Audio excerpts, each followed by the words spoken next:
നമ്മുടെ വീട് പണ്ട് മുതലേ ഇങ്ങനെയാണോ? അല്ലല്ലോ. എന്നുവെച്ചാ നീ എന്തൊക്കെയാ ഈ പറയുന്നേ? നിനക്ക് എന്തു പറ്റി? അല്ലമ്മേ, പണ്ട് നമ്മുടെ വീട് ഇങ്ങനെ അല്ലായിരുന്നല്ലോ. ഈ ഭാഗത്ത് ഇങ്ങനെ സ്റ്റെയർ കേസ് ഇല്ലായിരുന്നു. ആ പടങ്ങള്, ജനാല, വരാന്ത, പിന്നെ പിന്നെ ഈ തൂണുകള്, ഡൈനിങ് ടേബിള് എല്ലാം വേറെ വേറെ ആയിരുന്നു.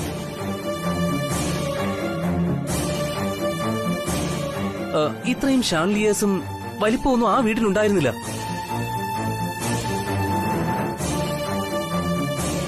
പണ്ട് നമ്മുടെ വീട് ഇതേ അല്ലായിരുന്നു എന്ന് എനിക്ക് തീർച്ചയാ. പഴയത് പലതും പൊളിച്ചു കളഞ്ഞിട്ട് നമ്മൾ ഈ വീടിനെ റിനോവേറ്റ് ചെയ്താണോ? ഞാൻ കുട്ടിക്കാലത്ത് വേറെ ഏതോ വീട്ടിൽ താമസിച്ചതുപോലെയാ എന്റെ ഒരു തോന്നല്. കുഞ്ഞെ, കാപ്പി റെഡിയായിട്ടുണ്ട്. രാവിലെ തന്നെ നമുക്കതങ്ങ് കഴിച്ചാലോ? അതെ, നമുക്ക് ആഹാരം കഴിക്കാം. ഏയ് നിക്ക് നിക്ക് നിക്ക്. അമ്മ ടെൽമി, പണ്ട് നമ്മൾ വേറെ വീട്ടിലായിരുന്നില്ലേ താമസം? ഇതുപോലല്ലാത്ത വേറൊരു വീട്ടില്? ഏയ് ഇല്ലല്ലോ രഘു, നീ എന്താ ഇങ്ങനൊക്കെ ചോദിക്കുന്നേ? കള്ളം. അമ്മ കള്ളം പറയുക. നമ്മൾ വേറെ വീട്ടിൽ താമസിച്ചിരുന്നു. ഇന്നലെ സ്വപ്നം കണ്ടപ്പോഴാ എനിക്ക് ചില ഓർമ്മകൾ തിരിച്ചു വന്നത്. മോളി ജോലിയൊന്നും കളഞ്ഞു വരണമെന്നില്ല, ഞാൻ നോക്കിക്കോളാം. എല്ലാം ഞാൻ നോക്കിക്കോളാന്ന് പറയും. എന്തിനാ ഇങ്ങനെ ഒറ്റയ്ക്ക് കിടന്ന് കഷ്ടപ്പെടുന്നത്? ഇപ്പൊ ഇവള് വരാന്ന് പറയല്ലേ? നിങ്ങൾക്ക് എന്താ അതിൽ പ്രശ്നം? അത് ശരി. അപ്പൊ നീ മോളെല്ലാം പറഞ്ഞ് ഏൽപ്പിച്ചു വെച്ചിരിക്കുകയാണല്ലേ? എന്റെ മോളെ, ചില കാര്യങ്ങളിൽ നിന്റെ അമ്മ ആവശ്യമില്ലാതെ പേടിക്കുന്നതാ. മോളും അതുപോലെ ആകരുത്. ഇപ്പൊ ഏതായാലും ഞാൻ കടയിൽ പോയി അതുവഴി ഹോസ്പിറ്റലിൽ പോയിട്ട് വരും. ഹലോ, ഉത്തരവാദിത്ത ബോധമുള്ള സഹധർമ്മിണി. എനിക്ക് ഒരു കുഴപ്പമില്ല. ഇപ്പൊ ഞാൻ സ്ട്രോങ്ങാ, ഡബിൾ സ്ട്രോങ്. ശ്രീരച്ച, അധികം നിങ്ങൾ ആളാവണ്ട. റിസൾട്ട് വാങ്ങിയിട്ട് ഡോക്ടറെ കാണിച്ച ശേഷം ശ്രീയെ വിളിച്ച് പറയണം നിങ്ങള്. അവള് ആ റിസൾട്ട്... നീ എന്തോന്നടി പറഞ്ഞ് കാട് കയറണേ? റിസൾട്ടൊക്കെ എനിക്ക് ഇപ്പോഴേ അറിയില്ലേ. എനിക്കെല്ലാം നോർമലാണ്. അബ്നോർമലായിട്ട് നീ ഒരൊറ്റ ആളാ. മുന്നോട്ട് വെക്കുന്ന ഓരോ സ്റ്റെപ്പും വളരെ സൂക്ഷിക്കണം നമ്മൾ. സമ്പത്തും സ്വാധീനമുണ്ടെന്ന് വെച്ച് നിയമത്തിനെതിരെ പോകുന്നത് ശരിയായ രീതിയല്ല. നിയമത്തിനെതിരെ പോണമെന്നല്ല ഞാൻ പറഞ്ഞതിന്റെ അർത്ഥം. ആ പ്രോപ്പർട്ടി ഏത് നിമിഷവും കൈവിട്ട് പോകാവുന്ന അവസ്ഥയില്. നീയാണെങ്കിൽ എന്ത് ചെയ്യണമെന്ന് വ്യക്തമായി പറയുന്നുമില്ല. സംഗതി സീരിയസ് ആണെന്ന് ഓർമ്മപ്പെടുത്തിയതാ ഞാൻ. ആ കരാറുമായിട്ട് ബന്ധപ്പെട്ട് ചില പോയിന്റുകൾ എന്റെ മനസ്സിലുണ്ട്. അവർക്ക് പ്രഷർ കൊടുത്ത് നമുക്ക് ആനുകൂല്യം ഉണ്ടാക്കാവുന്ന കാര്യങ്ങൾ.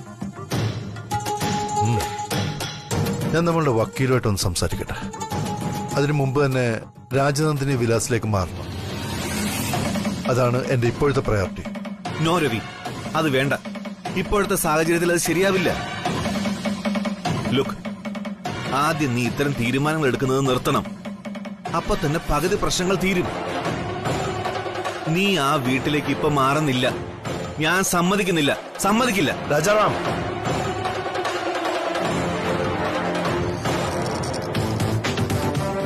Excuse me sir. Yes Sreelakshmi, come in.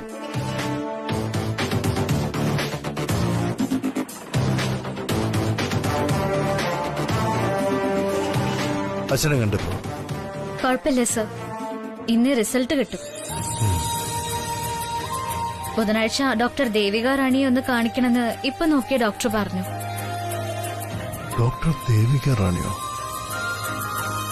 അപ്പൊ നിങ്ങൾ രാമകൃഷ്ണ ഹോസ്പിറ്റലിലേക്കാണോ പോയത്? അല്ല sir, PKR hospital. Doctor Devika Rani ബുധനാഴ്ചയും വെള്ളിയാഴ്ചയും മാത്രമേ അവിടെ കൺസൾട്ടിങ്ങിന് കാണുള്ളൂ എന്ന് പറഞ്ഞു. ബാക്കി ദിവസങ്ങളിൽ വേറെ ഏതോ ഹോസ്പിറ്റലിലാണ്. അല്ല, എന്താ സർ അങ്ങനെ ചോദിച്ചത്? സാറിന് ഡോക്ടർ ദേവിക റാണിയെ നേരിട്ട് അറിയോ? രാജാറാം,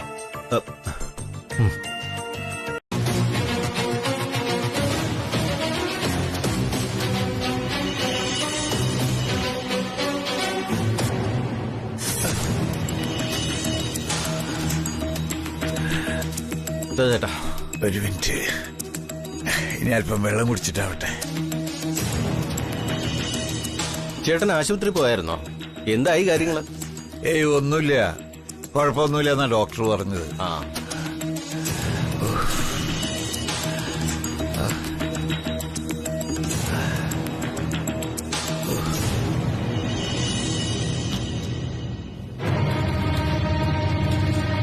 ചേട്ടൻ 2 ദിവസം റെസ്റ്റ് എടുത്തിട്ട് വന്നാൽ മതിയായിരുന്നു, വെറുതെ ഓരോന്ന് വരുത്തി വെക്കാൻ. ഏയ് അത്രയ്ക്ക് കുഴപ്പമൊന്നുമില്ല മുതലാളി, ഐ ആം ഓൾ റൈറ്റ്. അത് ചേട്ടൻ വെറുതെ പറയുന്നല്ലേ. കണ്ടിട്ട് തന്നെ ഇപ്പോഴും എന്താ വല്ലായ്മ ഉണ്ടല്ലോ.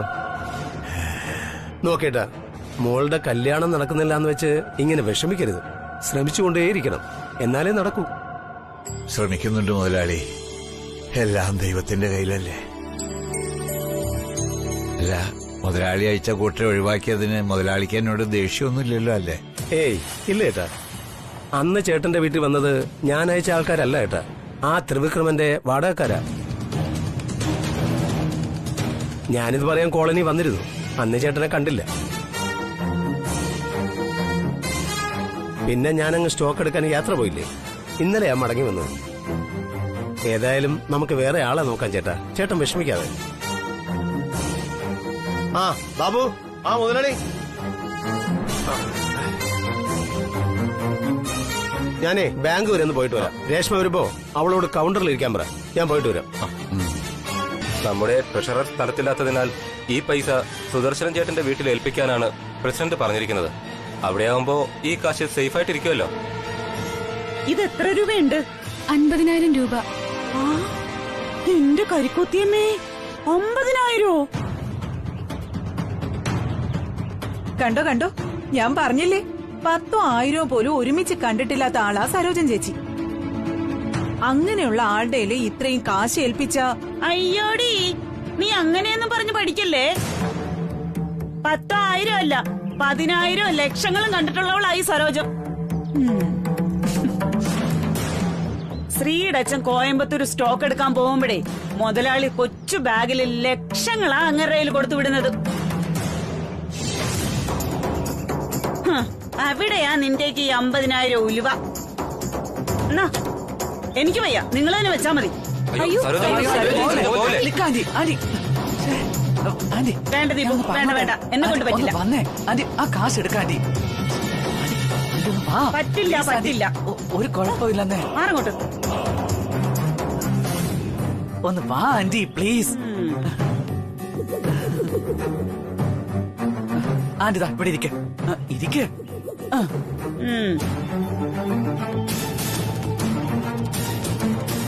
സരോജൻ ചേച്ചി ഞങ്ങൾക്ക് വിശ്വാസ. 1-2 പേരെ എതിരഭിപ്രായം പറയുന്നത് ചേച്ചി കാര്യാക്കണ്ട. അതെ അതെ, കൂടുതലൊന്നും വേണ്ട. എഞ്ചിനീയർ ഈ അടുത്ത ഏതെങ്കിലും ഒരു ദിവസം സ്ഥലം നോക്കാൻ വേണ്ടി വരും. അത് കഴിഞ്ഞാൽ ഉടനെ പണി നടക്കണം. അത്രയും നാൾ മതി. സരോജാന്റെ തന്നെ ഈ ക്യാഷ് സൂക്ഷിക്കണം.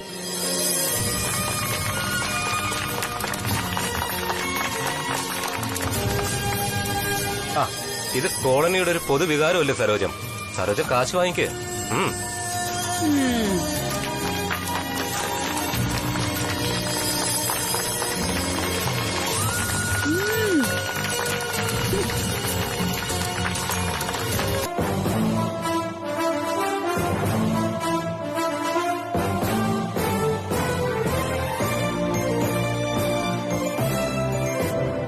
സരോജത്തിന്റെ ആഗ്രഹം കൂടി പറഞ്ഞാൽ അവന് സായി എന്ന അക്ഷരത്തിൽ തുടങ്ങുന്ന പേരുകൂടി ഉണ്ടെങ്കിൽ 100% ഞങ്ങളിങ്ങ് ഏറ്റെടുക്കും. ഇപ്പതേ ഇവിടെ വെച്ച്. എന്നാ പിന്നെ ഇതുപോലത്തെ ഒരാൾ മതിയോ സുദർശനൻ ചേട്ടാ?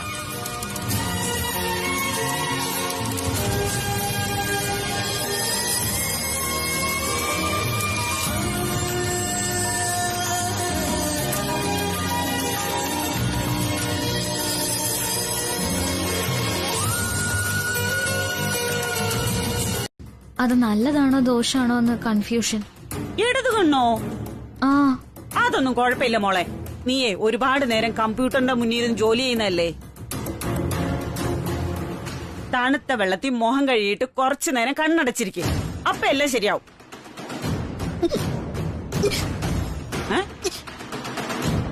ശരിയാവും ശരിയാവും.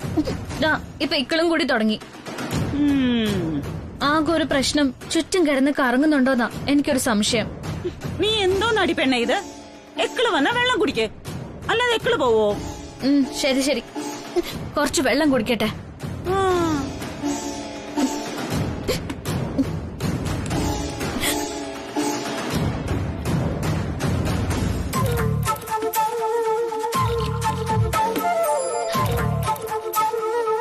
അയ്യോ അമ്മേ, മണി 11 കഴിഞ്ഞു കേട്ടോ. അമ്മ കാപ്പി കുടിച്ചായിരുന്നോ? അയ്യോ ഇല്ലടി, ഞാൻ കാപ്പി പോലും കുടിച്ചിട്ടില്ല. രാവിലെ ഓരോരോ ഓട്ടങ്ങളല്ലേ. ഓടി ഓടി ആരോഗ്യം കളയരുത്, അത്രേ എനിക്ക് പറയാനുള്ളൂ. ആ പിന്നെ അമ്മേ, അച്ഛന്റെ റിസൾട്ട് കിട്ടി കാണുവോ? അച്ഛൻ വിളിച്ചായിരുന്നോ അമ്മേ? ആ ഇപ്പൊ കിട്ടി കാണും, പക്ഷെ വിളിച്ചു പറഞ്ഞില്ല ഇതുവരെ. ശരി അമ്മേ, ഞാൻ അച്ഛനൊന്ന് ഫോൺ ചെയ്ത് ചോദിച്ചു നോക്കട്ടെ. ഞാൻ വിളിക്കാം അമ്മേ. ശരി മോളെ, ഞാനേ വെക്കാണേ.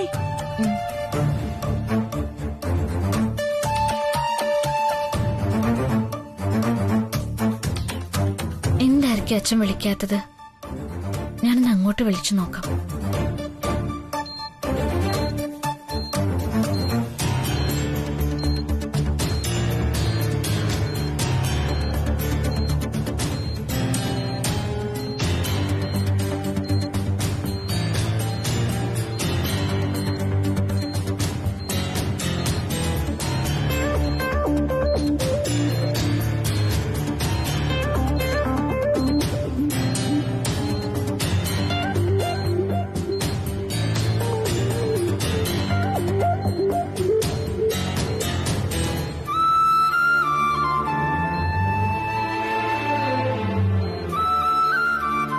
Uncle, are you all right?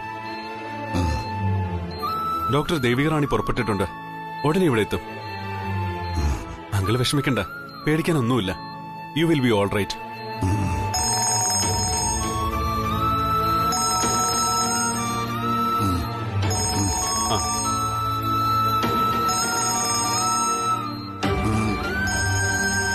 ശ്രീമോളെന്ന് കാണിക്കുന്നു. എന്റെ മോളാ.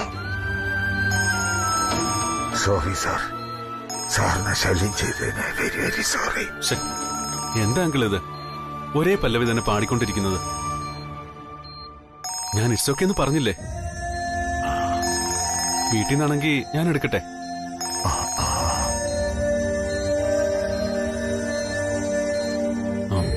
കോള് കട്ടായി. നോക്കങ്കിൾ, എന്നെപ്പറ്റി ഒരു ബുദ്ധിമുട്ടും വിചാരിക്കണ്ട. ഞാൻ കൂടെയുണ്ട്. Please take it easy. Don't worry, you will be all right. ഇപ്പൊ റെസ്റ്റ് എടുത്തോ, ഞാൻ ദാ വരുന്നു.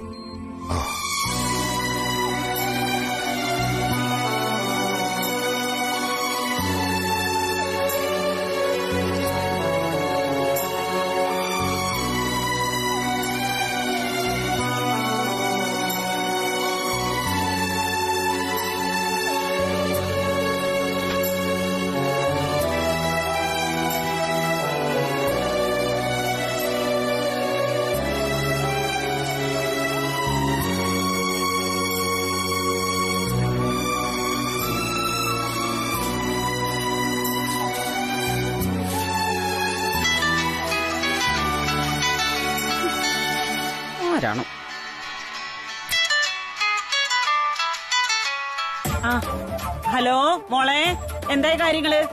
അമ്മേ, അച്ഛൻ ഫോൺ വിളിച്ചിരുന്നോ അമ്മേ? ഇല്ലല്ലോ. നീയല്ലേ അച്ഛന് ഫോൺ വിളിക്കാന്ന് നേരത്തെ പറഞ്ഞത്? ഞാൻ വിളിച്ചമ്മ കിട്ടിയില്ല. ഇപ്പോഴും ഞാൻ വിളിച്ചിട്ട് അച്ഛൻ ഫോൺ എടുക്കുന്നില്ല. അയ്യോ, ചിലപ്പോ അത് സൈലന്റ് കിടക്കായിരിക്കും മോളെ. ആ മനുഷ്യന് ഒന്നിനും ഒരു ബോധമില്ലാത്ത. ഇത് അങ്ങനെയല്ല അമ്മേ. ഞാൻ നേരത്തെ പറഞ്ഞില്ലേ എന്റെ കണ്ണ് തുടയ്ക്കുന്നു. എവിടെയോ എന്തോ ഒരു പ്രശ്നം പോലെ തോന്നുന്നുണ്ട് എനിക്ക്.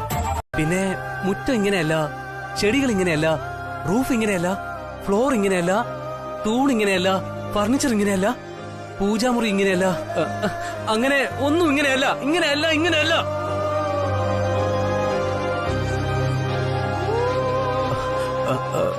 കാലൊക്കെ തറയിൽ വെക്കുമ്പോ ഭയങ്കര തണുപ്പാ അവിടെ. മുറികളിലൊക്കെ എന്തോ ഒരു തരം മണം ഉണ്ടായിരുന്നു.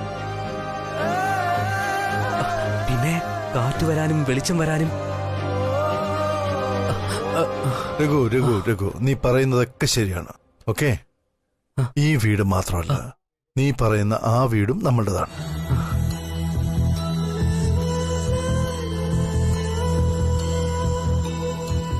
ആ വീട് ഇപ്പോഴും അവിടെ തന്നെയുണ്ട്, നമ്മുടെ സ്വന്തമായിട്ട്. Oh my God, are you serious? Yes Rekha, yes. ഇപ്പൊ ഞാൻ പറഞ്ഞത് കറക്റ്റാണെന്ന് നിനക്ക് മനസ്സിലായില്ലേ? ദേ, അമ്മയും ബാലും മാമനും ഒരു അക്ഷരം പറഞ്ഞില്ല. അതുകൊണ്ടാ രേഖയ്ക്ക് ഞാൻ പറഞ്ഞത് ഒട്ടും വിശ്വാസമില്ലാതായത്. എന്നാ രേഖയ്ക്കും വിശ്വസിക്കാം. രഘു കുട്ടിക്കാലത്ത് ആ വീട്ടിലാണ് കളിച്ചു വളർന്നത്. അത് ഉപബോധ മനസ്സിലുണ്ടായതുകൊണ്ട് രഘു ഇതൊക്കെ വിളിച്ചു പറയുന്നത്. പക്ഷെ എന്നോട് ഇതുവരെ അവസരം വരാത്തത് കൊണ്ട് അനിയത്തിക്കുട്ടി. ഇതിൽ ഇത്ര വലിയ രഹസ്യങ്ങളൊന്നുമില്ല. ആ വീട്ടിൽ സൗകര്യങ്ങൾ അല്പം കുറവായിരുന്നു. അതുകൊണ്ട് ഞങ്ങൾ ഈ പുതിയ വീട്ടിലേക്ക് മാറി താമസിച്ചു, അത്രേ ഉള്ളൂ. സോറി ബ്രദറല്ലോ, രഹസ്യങ്ങളൊന്നും ഇല്ലെങ്കിൽ ഇത്രയും കാലം ആരും ആ വീടിനെ കുറിച്ച് സംസാരിക്കാത്തത് എന്തായിരുന്നു?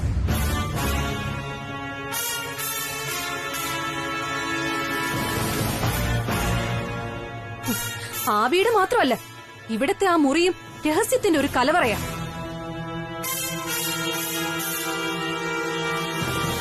നിങ്ങൾ അമ്മയും മക്കളും ഈ ബാലമാവനുമാ രഹസ്യങ്ങൾ സൂക്ഷിക്കുന്ന ഭൂതഗണങ്ങള്.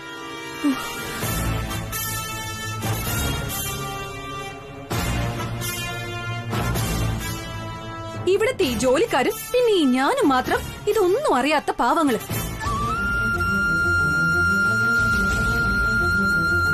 ജോലിക്കാര് വീടിന് പുറത്തുള്ളവരാ, ശമ്പളം വാങ്ങി വരികയും പോവുകയും ചെയ്യും. രഹസ്യങ്ങൾ പങ്കുവെക്കണ്ട നിങ്ങക്ക്. അപ്പൊ എന്റെ സ്ഥാനോ?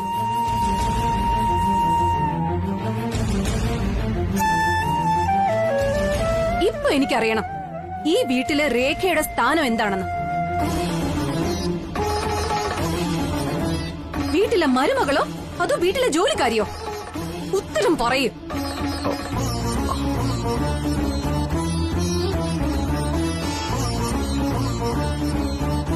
ഉത്തരം പറയാൻ.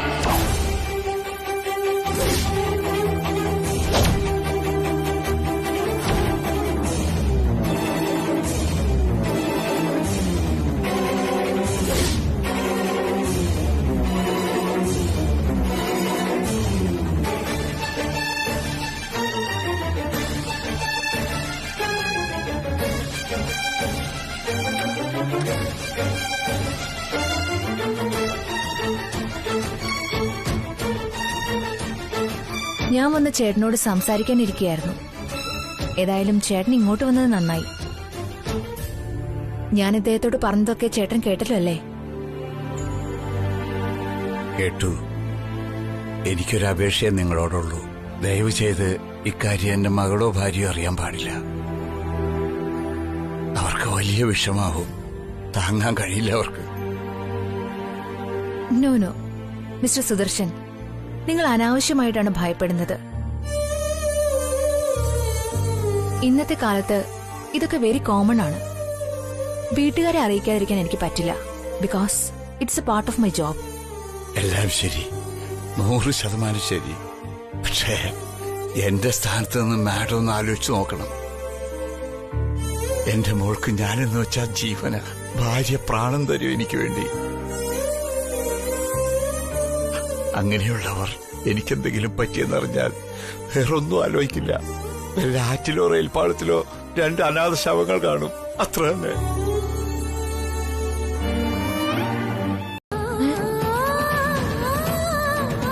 അച്ഛനിതെന്തു പറ്റി? വിചിത്രമാണല്ലോ. ഫോൺ വിളിച്ചിട്ടെടുക്കാതെ ഇപ്പൊ മെസ്സേജ് അയച്ചിരിക്കുന്നു.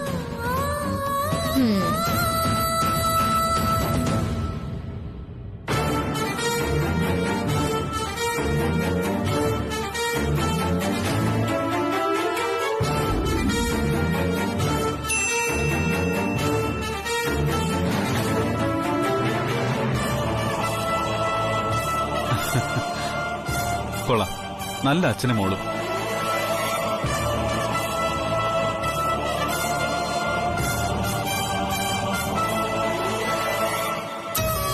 അയ്യോ, ഇവരുടെ ശ്രീക്ക് മെസ്സേജ് അയച്ച് നമ്മുടെ ശ്രീയെ ഫോൺ വിളിക്കാനേ മറന്നുപോയല്ലോ.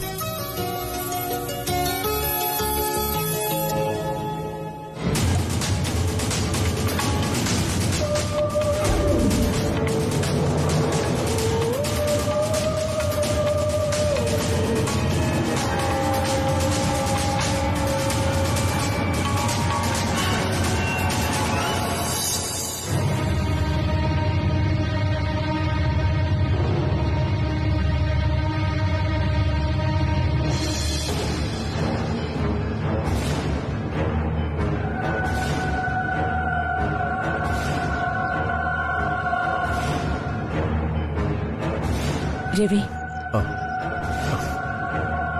നീ ആലോചിക്കാതെ ഒരു തീരുമാനം എടുക്കില്ലെന്ന് അമ്മയ്ക്കറിയാം. പക്ഷേ ഇതൊട്ടും ശരിയാവുമെന്ന് എനിക്ക് തോന്നുന്നില്ല. ഓർമ്മയുണ്ടല്ലോ, ആ വീട്ടിൽ താമസിച്ച അത് രഘുവിന്റെ മനസ്സിനെ അസ്വസ്ഥതപ്പെടുത്തുമെന്ന് കരുതിയ ഒന്നാമത് നമ്മൾ ഇങ്ങോട്ടേക്ക് താമസം മാറ്റിയത്. എന്നിട്ടിപ്പോ വീണ്ടും അങ്ങോട്ടേക്ക് തന്നെ മടങ്ങിപ്പോകുന്നത് എങ്ങനെ ശരിയാവും രവി? ശരിയാവില്ല. പക്ഷേ അവൻ അങ്ങനെ ആഗ്രഹിച്ചാൽ ഇല്ലെന്ന് എങ്ങനെ പറയൂ അമ്മേ? എന്തു പറഞ്ഞ് നമുക്കവൻ അടക്കിയിരുത്താൻ പറ്റും? അതുകൊണ്ട് തൽക്കാലം ആ വിഷയം അമ്മ വിട്. രഘു പണ്ടത്തേക്കാൾ മെച്ചോർഡാണിപ്പോ. അതുകൊണ്ട് തന്നെ ആപത്തൊന്നും സംഭവിക്കില്ലെന്ന് നമുക്ക് വിശ്വസിക്കാം. അതേ പറ്റൂ.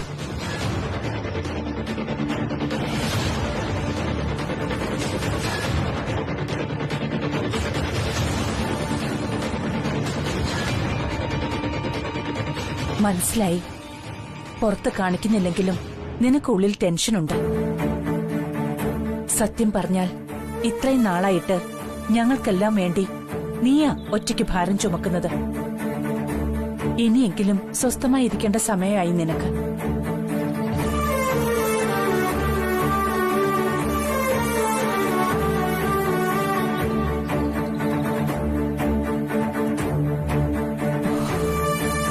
ഞാൻ നിന്റെയും ശ്രീലക്ഷ്മിയുടെയും കാര്യത്തിൽ അടുത്ത സ്റ്റെപ്പിലേക്ക് നീങ്ങാൻ ആലോചിക്കുക.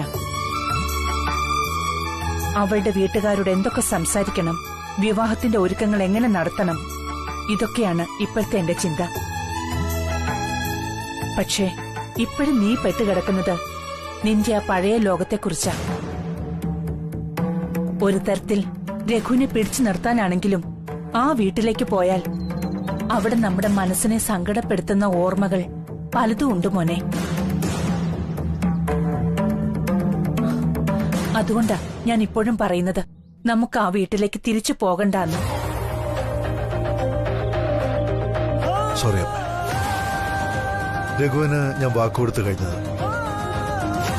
എന്നോടുള്ള അവന്റെ വിശ്വാസത്തെ ഞാൻ നഷ്ടപ്പെടുത്താൻ പാടില്ല. അങ്ങനെയാണെങ്കിൽ ഞാൻ രഘുവിനോട് സംസാരിച്ചാലോ? ആ ശ്രമം ഓൾറെഡി പരാജയപ്പെട്ടു കഴിഞ്ഞതല്ലേ. ഇവിടിപ്പോ അമ്മ എന്റെയും ശ്രീലക്ഷ്മിയുടെയും കാര്യത്തെപ്പറ്റി ആലോചിച്ച് വിഷമിക്കണം. ഈ അടുത്ത ദിവസം ശ്രീലക്ഷ്മിയുടെ അമ്മ തന്നെ ഞങ്ങളുടെ വിവാഹത്തിന് സമ്മതിച്ചിരിക്കുന്നു. ആണോ? സത്യം? സത്യം. അമ്മയോടത് പറയാൻ വിട്ടുപോയതാ. അതല്ല ഈസിയായിട്ട് നടക്കും. ഇപ്പോ ഈ നിമിഷം നമ്മൾ ചെയ്യേണ്ടത് രഘുവിനെ നിരാശപ്പെടുത്താൻ പാടില്ല എന്നുള്ളതാണ്. ആർക്കറിയാം, ചിലപ്പോ അങ്ങോട്ടുള്ള താമസം മാറ്റം അവന് നല്ലത് വരുത്തും. അമ്മ അങ്ങനെ വേണം ചിന്തിക്കാൻ.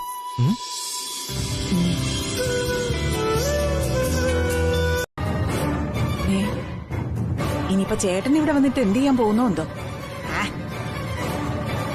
ഈ ത്രിവിക്രമന് നീരേറ്റ് കോളനിയിൽ വീണ്ടും അവതരിക്കാൻ പറ്റിയ അവസരമാ. ആ കള്ളക്കിഴവൻ ആശുപത്രിയിലും ആ പെണ്ണും പിള്ള കുറെ കാശുമായി വീട്ടിലും. ഇപ്പൊ എന്തെങ്കിലും സംഭവിച്ച ആ സുദർശൻ നെഞ്ചു പൊട്ടിച്ചാവോന്ന് ഉറപ്പാ. ഉടനെ അയാളുടെ അടിയന്തരം നടത്തണമല്ലോ. എന്താണൊരു വഴി?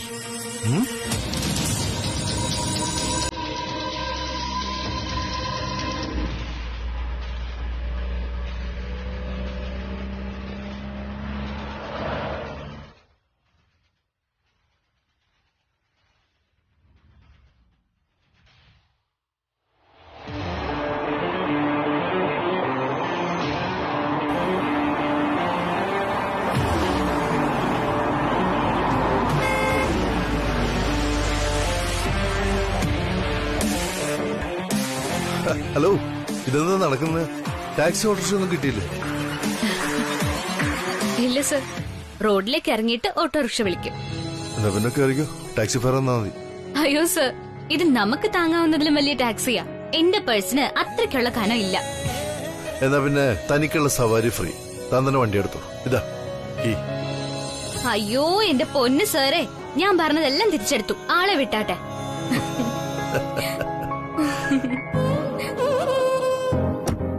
അല്ല സർ, നേരത്തെ ഒന്നും ചോദിക്കാൻ പറ്റിയില്ല. ഇന്നലെ എന്താ സംഭവിച്ചേ? വീട്ടിലെന്തോ പ്രശ്നമുണ്ടെന്ന് തോന്നിയല്ലോ. Sir പോയിട്ടെല്ലാം solve ആക്കിയോ? ഏയ്, അങ്ങനത്തെ പ്രശ്നമൊന്നുമില്ല. വീട്ടിൽ ചില മാറ്റങ്ങൾ സംഭവിക്കാൻ പോകുന്നു, അത്രേ ഉള്ളൂ. വീട്ടില് മാറ്റോ? എന്താ സർ അത്? അത് ഒരു സർപ്രൈസ്, അല്ലെങ്കിൽ തന്നെ കാത്തിരിക്കുന്ന ഒരു ഗിഫ്റ്റ്. എന്നെ കാത്തിരിക്കുന്ന ഗിഫ്റ്റോ? ടെൻഷൻ അടുപ്പിക്കാത്ത കാര്യം പറയ് സർ, പ്ലീസ്. വേറൊന്നുണ്ടോ? തൽക്കാലം ഞങ്ങൾ ഇപ്പോ താമസിക്കുന്ന വീട് ഷിഫ്റ്റ് ചെയ്തു. ഇനി താമസം പണ്ട് ഞങ്ങൾ താമസിച്ചിരുന്ന വീട്ടിലാണ്.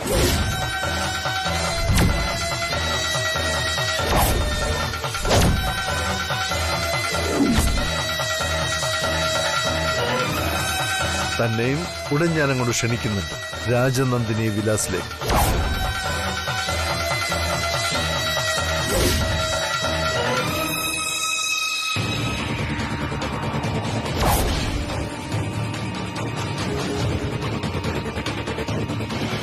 സത്യം പറഞ്ഞ എന്നെങ്കിലും ആ വീട്ടിലേക്ക് മടങ്ങിപ്പോകേണ്ടി വരുമെന്ന് ഞാൻ ചിന്തിച്ചിട്ടേ ഇല്ല.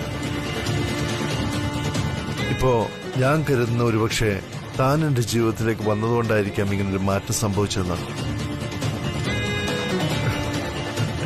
താൻ നമ്മുടെ ലക്കി സ്റ്റാറിലെ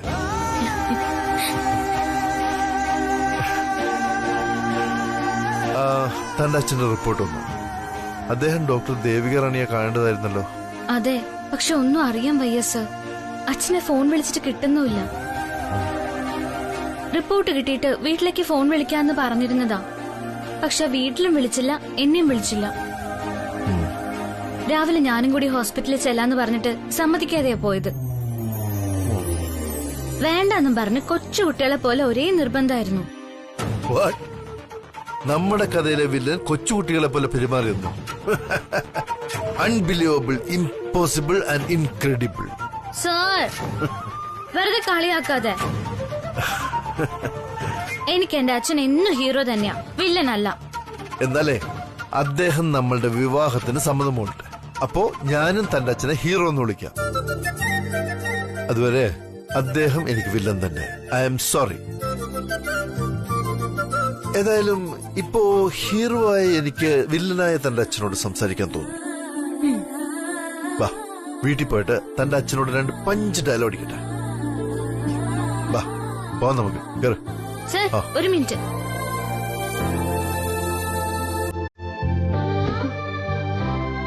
കയറിക്കോളൂ സർ. ഓ, അങ്ങനെ. Thank you. താൻ കേറ്.